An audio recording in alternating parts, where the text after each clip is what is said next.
Hello friends, welcome to teaching Kishan. આજે આપણે ગુજરાતી વ્યાકરણનો એક સરસ મજાનો મહત્વપૂર્ણ ટોપિક જોઈશું. એ છે સાદું, સંયુક્ત અને સંકુલ, જેને મિશ્ર પણ કહેવામાં આવે છે વાક્ય.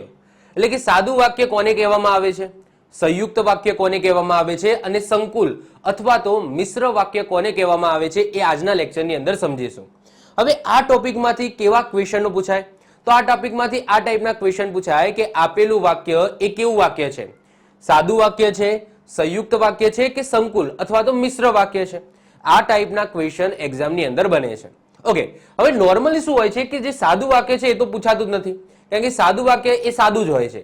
તમને ખાલી સંયુક્ત વાક્ય અને સંકુલ વાક્યને ઓળખતા આવડવું જોઈએ કે આ વાક્યને સંયુક્ત વાક્ય કહેવાય, આ વાક્યને સંકુલ વાક્ય કહેવાય. તો આ જે કોન્સેપ્ટ છે એ તમારે ખાલી સમજવાનો છે કે ભાઈ સાદું વાક્ય કોને કહેવામાં આવે છે, સંયુક્ત વાક્ય કોને કહેવામાં આવે છે અને સંકુલ વાક્ય કોને કહેવામાં આવે છે.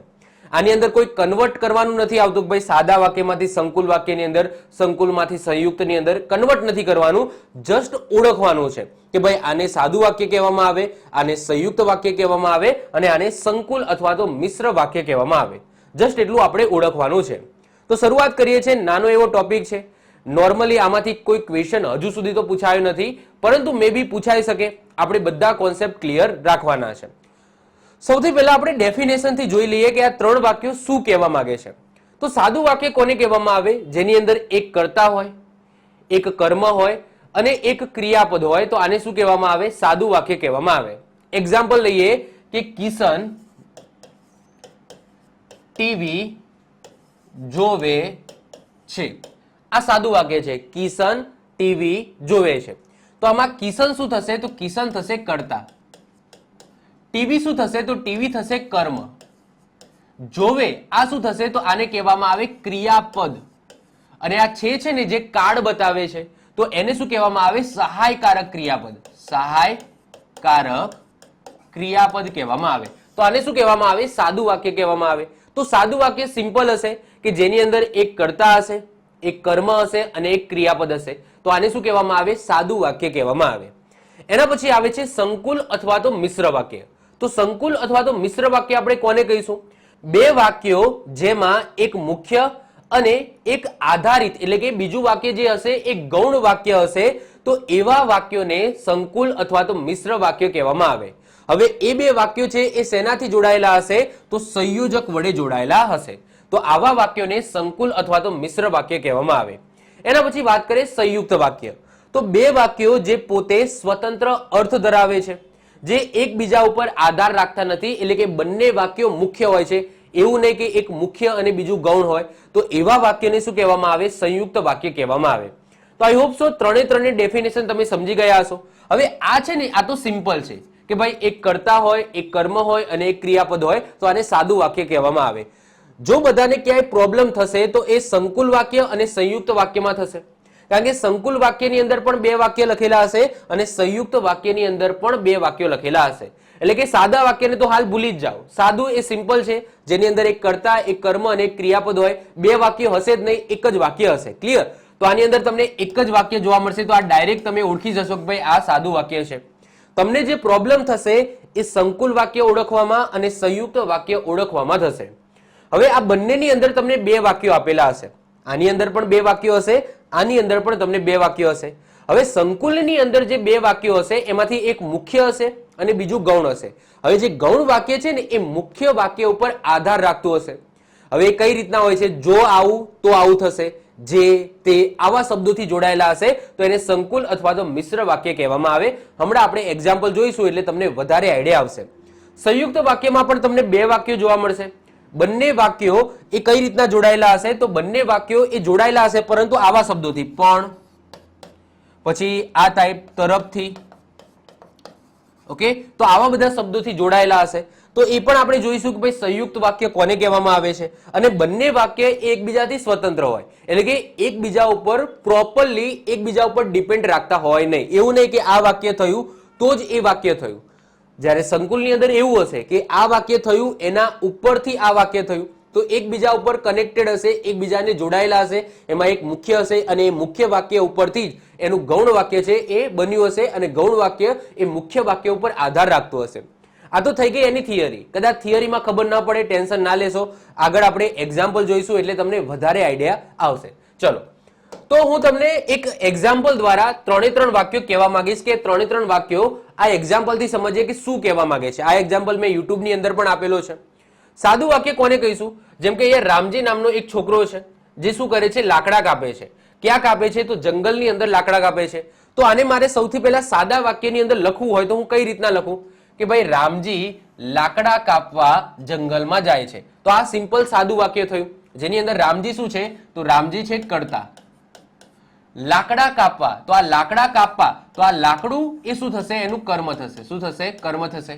કાપવા, તો કાપવા એ શું થશે? તો આ થશે ક્રિયાપદ, જે ક્રિયા બતાવે છે. શેની ક્રિયા? કાપવાની ક્રિયા બતાવે છે. શું કાપે છે? તો કર્મ, એટલે કે લાકડા કાપે છે તો કર્મ શું થશે? લાકડા થશે. જો કઈ ના ખબર પડે ને તો વાક્યને તમારે ક્વેશ્ચન પૂછવાનો. સૌથી પહેલા કોણ વડે ક્વેશ્ચન પૂછો કે કોણ લાકડા કાપવા જંગલમાં જાય છે? તો રામજી. તો કોણ વડે તમે ક્વેશ્ચન પૂછો ને તો તમને કર્તા મળે. શું વડે ક્વેશ્ચન પૂછો ને તો તમને કર્મ મળે. રામજી શું કાપવા જંગલમાં જાય છે? તો લાકડા. તો શું વડે ક્વેશ્ચન પૂછો ને તો તમને જવાબમાં શું મળે? કર્મ મળે. અને કાપવા એટલે કે જે ક્રિયા થતી હોય, તો કાપવાની ક્રિયા થાય છે તો આને શું કહેવામાં આવે? ક્રિયાપદ કહેવામાં આવે છે. આ છે શું બતાવે છે? તો આને સહાયકારક ક્રિયાપદ, સહાયકારક ક્રિયાપદ કહેવામાં આવે છે. અહીંયા એક બીજી પણ ક્રિયા થાય છે, જાય. તો આ એક બીજી ક્રિયા છે, આ પણ શું થશે? ક્રિયાપદ થશે. ક્લિયર? બીજા ભાવાર્થમાં જો તમારે લખવું હોય તો આ કાપવાને તમે કૃદંત પણ લખી શકો, પરંતુ આપણે એમાં ડીપમાં જવાની જરૂર નથી. જો જ્યારે એક જ વાક્યની અંદર બે ક્રિયા થતી હોય ને તો આગળનું જે ક્રિયા છે, આગળની જે ક્રિયા છે એને કૃદંત કહેવામાં આવે છે, જે આગળ આપણે ભણી ગયા. પરંતુ એજ ઓફ નાવ કૃદંતનો કોઈ હાલ મિનિંગ રહેતો નથી, એટલે આપણે એને છોડી દઈએ છીએ. આપણે હાલ જે ક્રિયા થાય છે એને આપણે ક્રિયાપદ તરીકે જ લઈએ છીએ.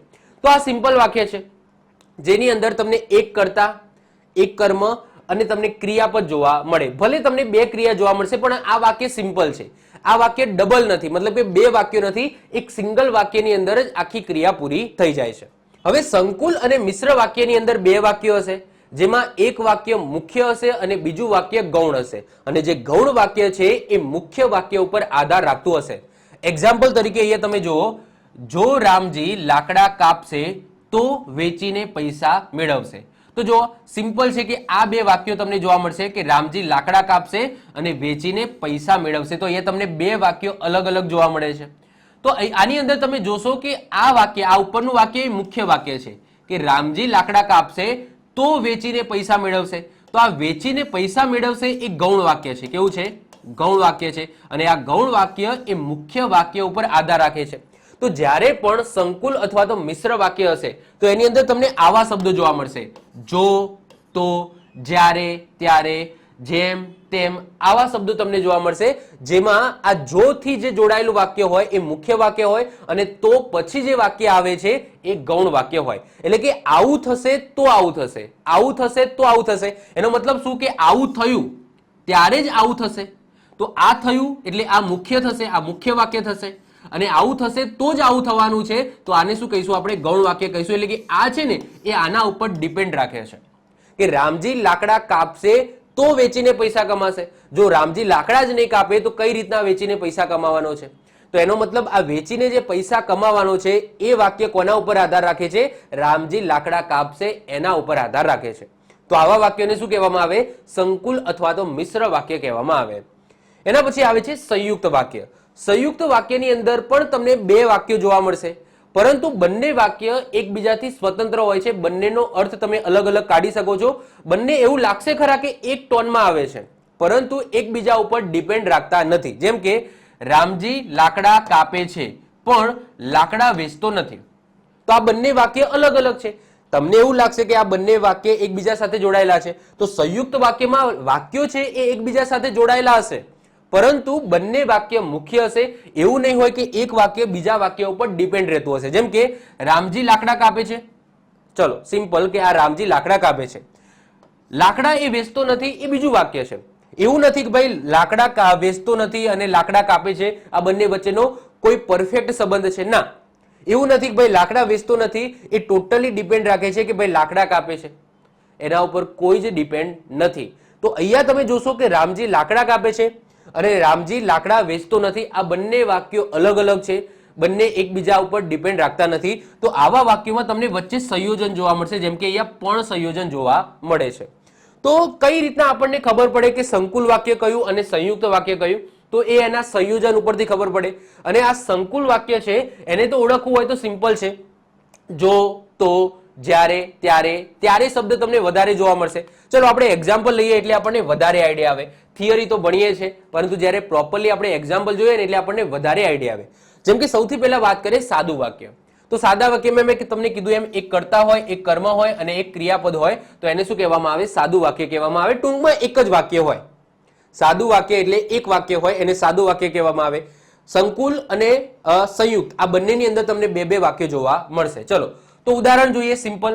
શહેરમાં માણસ યાંત્રિક જીવન જીવે છે. આ એક સિમ્પલ વાક્ય છે, સાદું વાક્ય. બીજું વાક્ય જુઓ, તે મહાદેવના દર્શને ગયા છે. તો આ સિમ્પલ બીજું વાક્ય છે. ધીરજ કાકા જીવનને એક મજાક માનતા હતા. આ સિમ્પલ એક વાક્ય છે. યુદ્ધમાં તેનો પુત્ર લડવા ગયો. તો આ પણ એક સિમ્પલ વાક્ય છે. હું મારા બચપનના દિવસો યાદ કરું છું. સિમ્પલ છે. અમારું લક્ષ્ય પરીક્ષા પાસ કરવાનું છે. એક જ વાક્ય છે, સિમ્પલ વાક્ય છે. મારી પ્રજા સુખી છે. સિમ્પલ વાક્ય. મારું પુણ્ય મારા માતા પિતાને સમર્પિત છે. સિમ્પલ વાક્ય છે. બાએ ઘરેણાં વેચીને ઘર ચલાવ્યું હતું. કોયલ આંબાની ગટામાં લપાઈને ટવકા કરે છે. તેને ભૂલના કારણે માફી માંગી. અમે ઉત્સાહથી ગણેશ ઉત્સવ મનાવ્યો. ટૂંકમાં સિમ્પલ વાક્ય હોય, જેની અંદર બે વાક્યો રહેલા હોય નહીં. એક જ સિમ્પલ વાક્ય હોય, ભલે એની અંદર બે તમને સમજી લો ક્રિયાપદ જોવા મળે, એક કર્તા છે, એક કર્મ જોવા મળે, પરંતુ જો સાદું વાક્ય હોય, એની અંદર બે વાક્ય છુપાયેલા ન હોય, તો એને શું કહેવામાં આવે? સાદું વાક્ય કહેવામાં આવે. એક્ઝામની અંદર સાદું વાક્ય ક્યારે પણ પૂછાવાનું નથી, નથી અને નથી. તમને જો એક્ઝામની અંદર કંઈક ક્વેશ્ચન પૂછાશે તો એ હંમેશા સંકુલ અને સંયુક્તમાંથી જ પૂછાશે કે ભાઈ ઓળખો નીચેનું વાક્ય સંયુક્ત છે કે સંકુલ છે. ક્લિયર? ચલો તો આપણે વધારે ફોકસ એના ઉપર કરીશું, સંકુલ અને સંયુક્ત વાક્ય ઉપર કરીશું. તો હવે નેક્સ્ટ બીજા નંબરે જે વાત કરીશું એ છે સંકુલ વાક્ય અથવા તો મિશ્ર વાક્ય. સંકુલ વાક્યને મિશ્ર વાક્ય પણ કહેવામાં આવે છે. સંકુલ વાક્ય એટલે શું? કે જેની અંદર બે વાક્યો હશે, એમાંથી એક વાક્ય એ મુખ્ય હશે અને જે બીજું વાક્ય હશે એ ગૌણ હશે. એટલે કે ગૌણ વાક્ય છે એ મુખ્ય વાક્ય ઉપર આધાર રાખતું હશે અને ક્યાંક ને ક્યાંક બંને વાક્ય છે એ સંયોજન વડે જોડાયેલા હશે. પરંતુ કેવા ટાઈપના સંયોજન? તો આવા જેમ તેમ, એટલે કે પહેલા જેમ આવે, પછી વાક્ય આવે, પછી તેમ આવે અને પછી બીજું વાક્ય આવે, પછી જ્યાં સુધી ત્યાં સુધી. તો આની અંદર પણ એવું કે પહેલા જ્યાં સુધી આવે, પછી કોઈ વાક્ય આવશે, પછી ત્યાં સુધી આવશે અને પછી વાક્ય આવશે. તો આ રીતના જોડાયેલા વાક્યો હશે, જ્યાં સુધી ત્યાં સુધી, જો, તો, જ્યાં, ત્યાં, જે, તે, જેવું, તેવું. આનાથી જોડાયેલા વાક્યો હોય તો સમજી લેવાનું એ કેવા વાક્યો છે? તો સંકુલ અથવા તો મિશ્ર વાક્ય છે. હવે એવું જરૂરી નથી કે આ રીતના જોડકું જ આવે, કોઈક વખત જોડકું ન પણ આવે. તો એની અંદર કઈ રીતના ઓળખવું એ પણ હું તમને કહીશ. જો તો ઉદાહરણ આપણે જોઈએ, જે ખાડો ખોદે તે પડે. જે ખાડો ખોદે તે પડે. તો એ તમને જોવા મળશે કે જે અને તે જોવા મળશે કે જે આવું કરશે ને તો આવું થશે. જે ખાડો ખોદે તે પડે. એનો મતલબ શું કે આ જે પડે શબ્દ છે એ આગળના જે વાક્ય છે ખાડો ખોદે એના સાથે કનેક્ટેડ છે. આ ગૌણ વાક્ય છે પડે, જ્યારે મુખ્ય વાક્ય છે ખાડો ખોદે. તો ખાડો ખોદશે તો પડશે ને, જો કોઈ ખાડો જ નહીં ખોદે તો પડવાનું જ નથી. તો આ બીજું વાક્ય છે, એટલે કે જે આ પડે વાક્ય છે એ ટોટલી કોના ઉપર ડિપેન્ડ રાખે છે? તો ખાડો ખોદે એના ઉપર ડિપેન્ડ રાખે છે. તો ખાડો ખોદે એ મુખ્ય વાક્ય છે, પડે એ ગૌણ વાક્ય છે. આને તમારે કંઈક સમજવું ના હોય તો તમે સિમ્પલ લખી શકો છો કે જો આની અંદર જે અને તે તમને જોવા મળશે કે જે આવું કરશે તેનું આવું થશે. બીજા નંબરે જો, જ્યારથી તેઓ ગામમાં આવ્યા છે ત્યારથી તેઓ સેવાના કામ કરે છે. જ્યારથી તેઓ ગામમાં આવ્યા છે ત્યારથી તેઓ સેવાના કામ કરે છે. તો જો આ બીજું વાક્ય છે એ ટોટલી ડિપેન્ડ છે પહેલા વાક્ય ઉપર કે એઓ ગામથી આવ્યા છે ત્યારથી એ સેવાના કામ કરે છે. જો એ ગામની અંદર આવ્યા જ ના હોય તો સેવાના કામ થવાના હતા? નતા થવાના. તો એ ટોટલી તમે જોશો કે આ બીજું વાક્ય એ આગળના વાક્ય ઉપર ડિપેન્ડન્ટ છે. કઈ ના ખબર પડે તો એ તમે જોઈ શકો છો કે જ્યારથી આવું થયું ત્યારથી આમ. ઓકે, જ્યારથી આમ થયું ત્યારથી આમ થવા માંડ્યું. તો આનાથી પણ તમે આઈડિયા લગાવી શકો છો કે આ કેવું વાક્ય છે? તો આ છે સંકુલ અથવા તો મિશ્ર વાક્ય. જો મહેનત કરશો તો પરીક્ષામાં પાસ થશો. તો અહીંયા પણ તમે જોઈ શકો છો જો આવું કરશો તો આવું થશે. તો જો અને તોની તમને પેર જોવા મળશે. જ્યારે બાળકો મેદાનમાં આવતા ત્યારે પતંગિયાની માફક ઉડાઉડ કરતા. તો જ્યારે આવું થતું ત્યારે આવું થતું. તો અહીંયા પણ તમે જોઈ શકો છો પેર જોવા મળે છે. જ્યારે ત્યારે, જો તો, જ્યારથી ત્યારથી, જે તે. જ્યાં ઈશ્વર વસે છે ત્યાં સત્ય હોય છે. તો અહીંયા પણ તમે જોઈ શકો છો જ્યાં ત્યાં. તો જ્યાં આવું હોય છે ત્યાં આવું હોય છે, કે જ્યાં ઈશ્વર વસે છે ત્યાં સત્ય હોય છે. તો સત્ય હોય છે એ ગૌણ વાક્ય છે, ઈશ્વર વસે છે આ મુખ્ય વાક્ય છે. કારણ કે જો ઈશ્વર વસે છે એ વાક્યનો મિનિંગ નીકળે તો જ તમે સત્ય હોય એનો મિનિંગ કાઢી શકો. તમે ડાયરેક્ટ કહો કે સત્ય હોય છે, પરંતુ શું સત્ય હોય છે? જ્યાં ઈશ્વર વસે છે ત્યાં સત્ય હોય છે. તો ઈશ્વર વસે છે એ મેન વાક્ય છે, એના ઉપર ડિપેન્ડ રાખે છે સત્ય હોય છે એ. ક્લિયર? બાકી આનો કોઈ મિનિંગ નીકળતો નથી. તો અહીંયા પણ એવું છે કે પતંગિયાની માફક ઉડાઉડ કરે છે. હું આવું સિમ્પલ લખી દઉં ભાઈ પતંગિયાની માફક ઉડાઉડ કરે છે, એનો મિનિંગ શું? અરે કોણ ઉડાઉડ કરે છે? તો પહેલું વાક્ય તમારે વાંચવું પડે કે ભાઈ બાળકો મેદાનમાં આવતા અને ત્યારે એ પતંગિયાની માફક ઉડાઉડ કરે છે. ત્યારે આનો તમે પ્રોપરલી મિનિંગ કાઢી શકો કે ભાઈ કોની વાત થઈ રહી છે. પરીક્ષામાં પાસ થશો, પરંતુ શું પરીક્ષામાં પાસ થશો? પરીક્ષામાં પાસ થશો આ વાક્ય અપૂર્ણ છે. આ કોના ઉપર ડિપેન્ડ રાખે છે? મહેનત કરશો તો મહેનત કરશે તો પરીક્ષામાં પાસ થશો, ત્યારે વાક્ય પૂર્ણ થયેલું તમને જોવા મળે છે.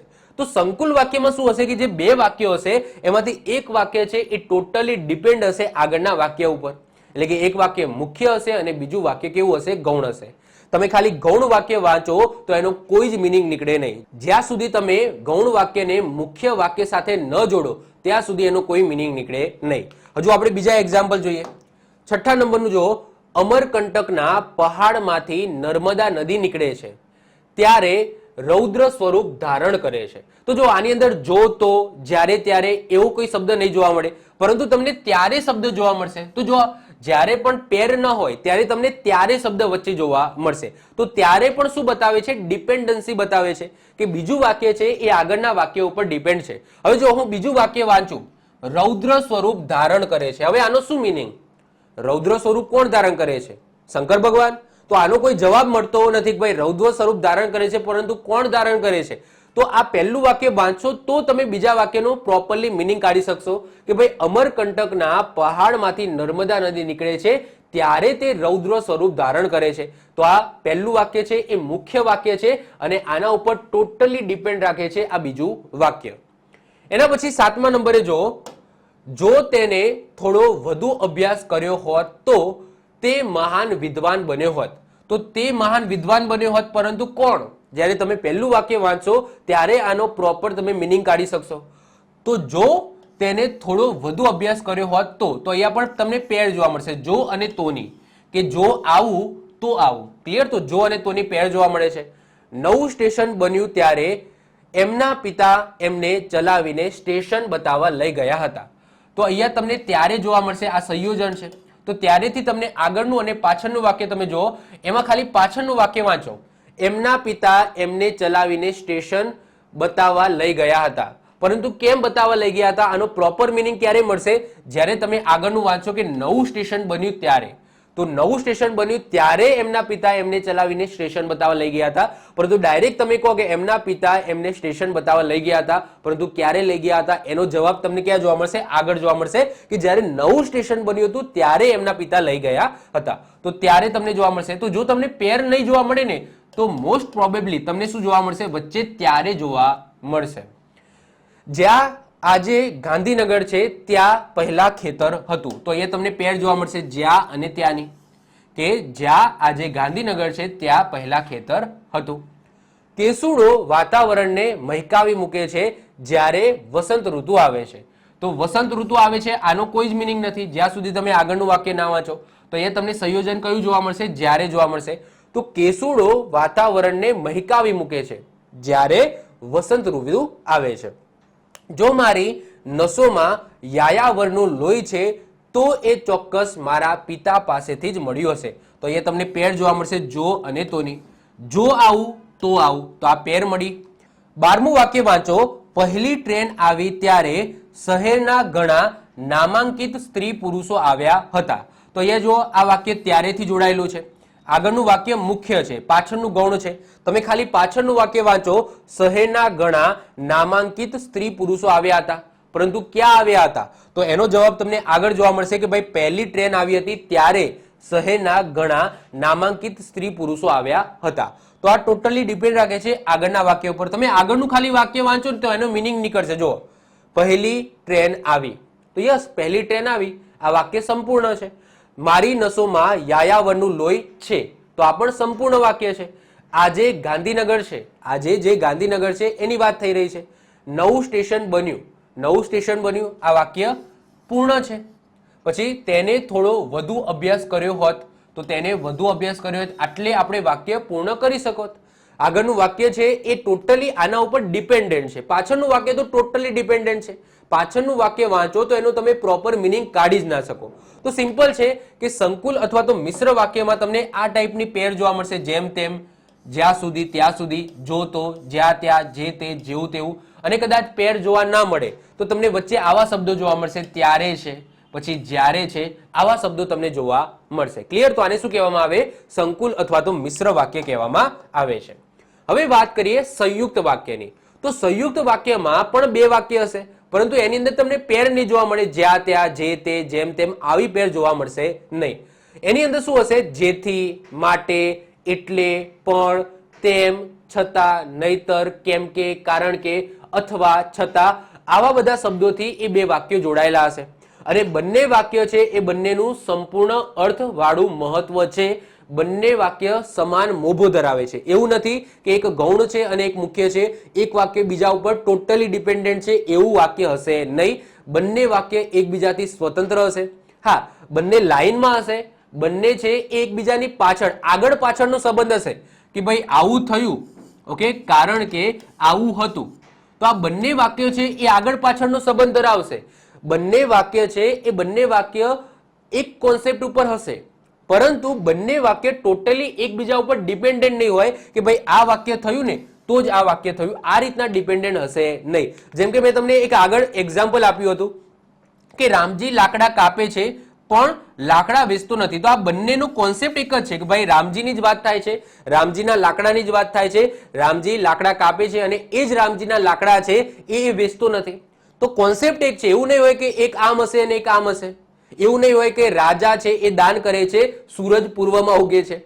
તો આ બંનેનું તો જમીન આસમાનમાં કઈ જ લેવા દેવા નથી. એવા વાક્યો પણ નહીં હોય કે ભાઈ એક પૂર્વનું વાક્ય હશે અને એક દક્ષિણનું વાક્ય હશે. એવા વાક્ય નહીં હોય. હશે એકબીજાના કોન્સેપ્ટ ઉપર આધારિત જ વાક્યો, એ એક જ કોન્સેપ્ટ ઉપર હશે, પરંતુ બંને વાક્યો એ ટોટલી સ્વતંત્ર હશે. એવું નહીં હોય કે ટોટલી એક વાક્ય છે એ બીજા વાક્ય ઉપર ડિપેન્ડ રાખતું હશે, એવું હશે નહીં. અને એમાં તમને વચ્ચે છતાં, પણ, કારણ કે, એટલે, આવા બધા સંયોજન જોવા મળશે.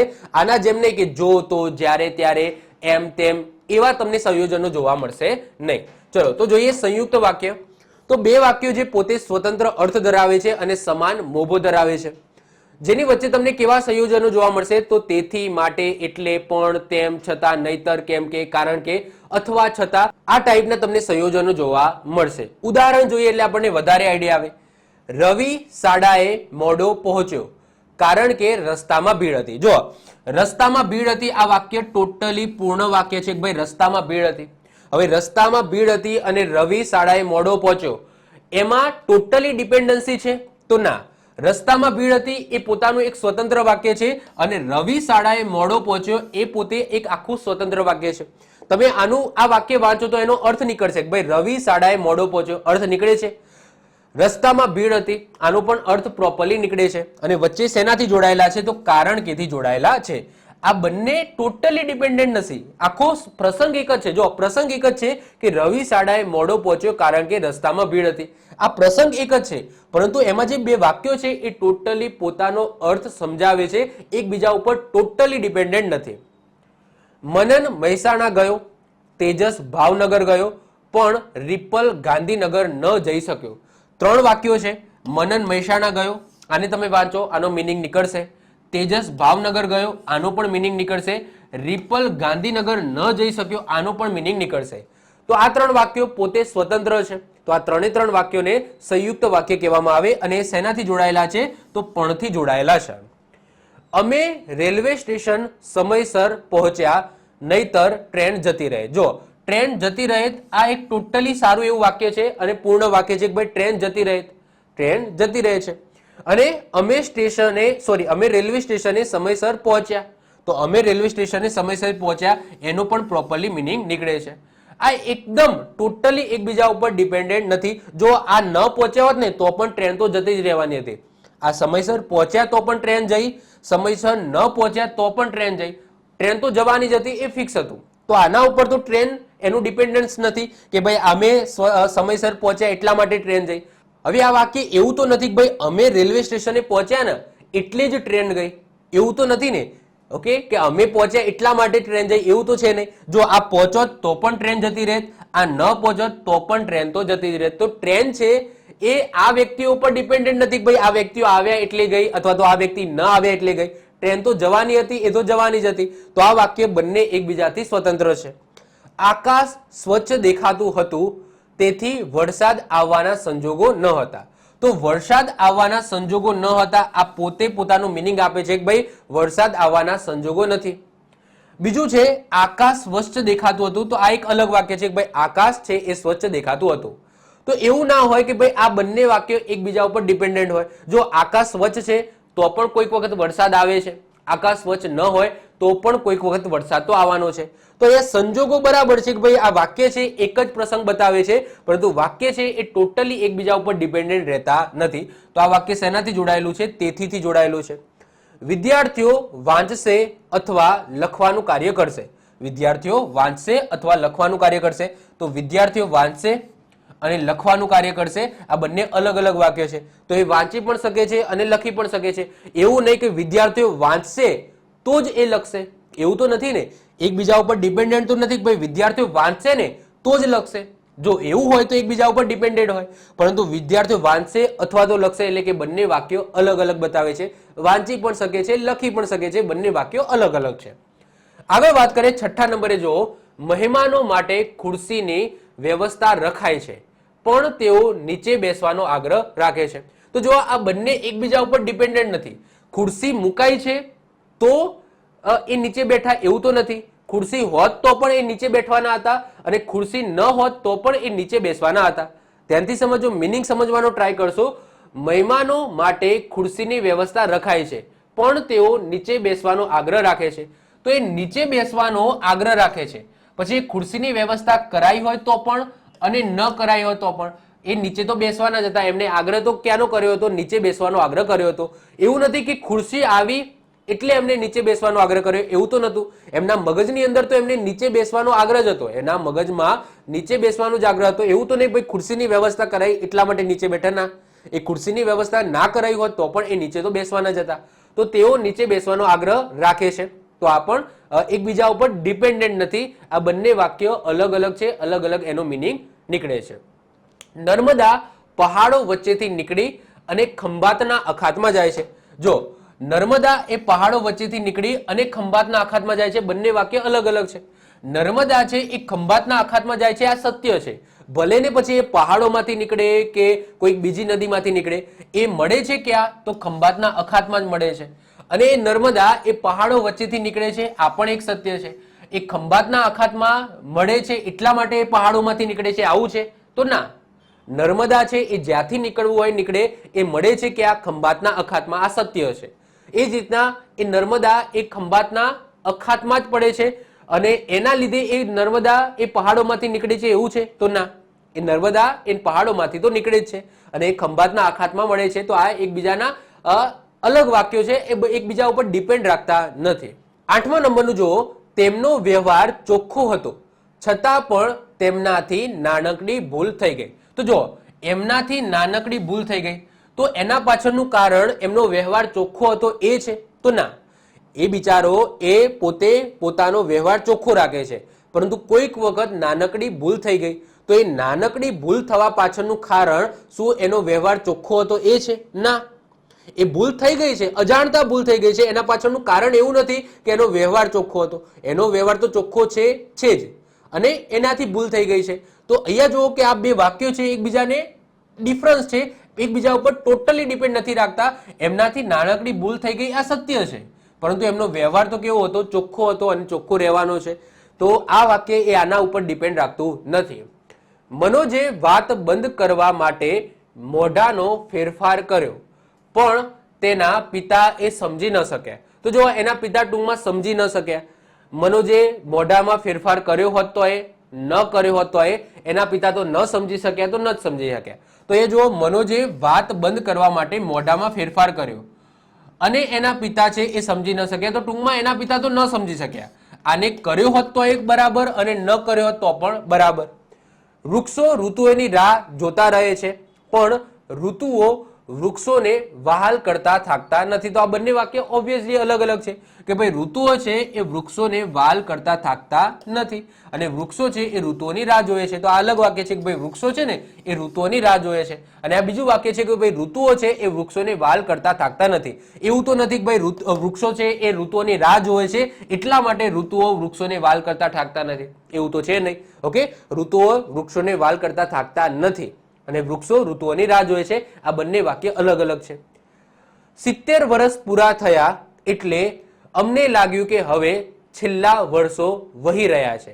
તો એને એવું લાગ્યું કે ભાઈ હવે છેલ્લા વર્ષો વહી રહ્યા છે. તો શું એનું કારણ એ હતું કે ભાઈ 70 વર્ષ પૂરા થયા? ના, 70 વર્ષ પૂરા થયા હોય, 71 હોય કે 50 હોત કે 72 થવાના હતા, એમને તો એવું જ લાગવાનું છે કે હવે એના છેલ્લા વર્ષો વીતી રહ્યા છે. જો આને ધ્યાનથી સમજશો તો તમને આઈડિયા આવશે. એવું તો નથી કે હવે એમને એવું લાગ્યું છે કે છેલ્લા વર્ષો વીતી રહ્યા છે, આનું ટોટલી કારણ છે કે એમને 70 વર્ષ પૂરા થયા છે. ના, 70 વર્ષ પૂરા થયા એના પછી 71મું વર્ષ આવત, 72મું વર્ષ આવત, 73મું વર્ષ આવત, આ વસ્તુ છે એ રહેવાની છે કે ભાઈ અમને એવું લાગવાનું છે કે છેલ્લા વર્ષો એમના વહી રહ્યા છે.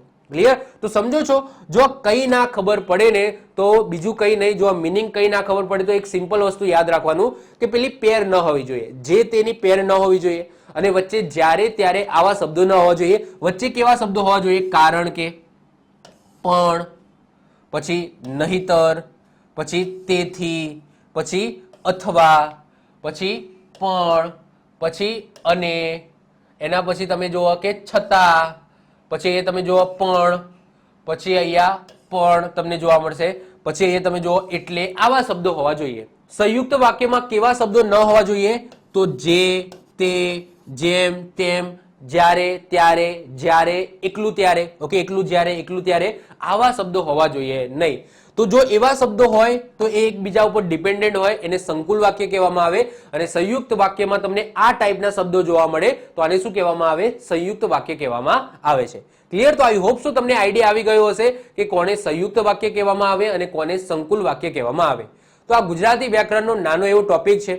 આમાંથી કંઈ ખાસ એવું પૂછાતું નથી, પરંતુ તમને કોન્સેપ્ટ ખબર હોવી જોઈએ કે કયા વાક્યને શું કહેવામાં આવે છે. તો આ સાથે આપણું સરસ મજાનો નાનો એવો ટોપિક સાદું વાક્ય, સંકુલ વાક્ય અને સંયુક્ત વાક્ય અહીંયા પૂર્ણ થાય છે. તો મળીશું નવા ટોપિક સાથે. ત્યાં સુધી વાંચતા રહો. All the best. જય હિન્દ, જય ભારત.